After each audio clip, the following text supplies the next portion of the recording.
Så vi får det her første grads polynomium, p af z er lige med 1 minus, og de skriver det på den her måde. Jeg skal nok lige sige, hvorfor jeg godt kunne tænke mig at skrive det om. I gange 1, hvor i det er den imaginære enhed. Den plejer jeg bare at kalde for i. Og så gider jeg ikke at skrive, at det er ganget med 1, så det lader jeg være med.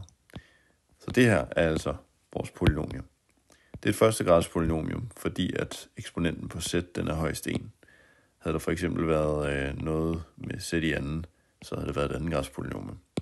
Men det her det er et første grads polynomium, og vi får til opgave at sige, hvad er så funktionsværdien, hvis man indsætter i gange 1 på z's plads. Der er z.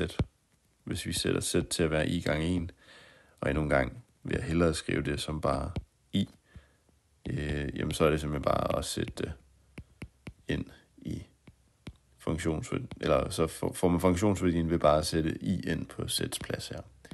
Så det gør vi, og får altså den her, og for at finde ud af, hvad det så giver, så ganger vi bare i ind i parentesen her.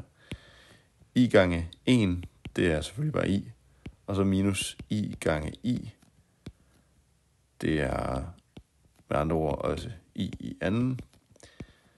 Så vi skriver i anden ind i parentesen her, plus 2. Hvad giver i anden? Det er jo det, der er med komplekse tal, det er, at i er den her kvadratrod af minus 1. Det vil sige, det er i. Så det vil sige, hvis man har i gange i, så er det altså det samme som kvadratrod minus 1 gange kvadratrod minus 1. Og det er det samme som minus 1. Fordi når du har noget gange med sig selv, så forsvinder kvadratroden. Så i anden er lige med minus 1. Det er en vigtig ting at huske.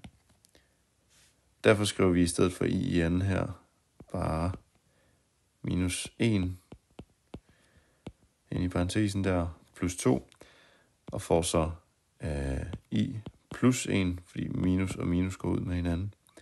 I plus 1 plus 2, og det er selvfølgelig i plus 3, og det er altså svaret.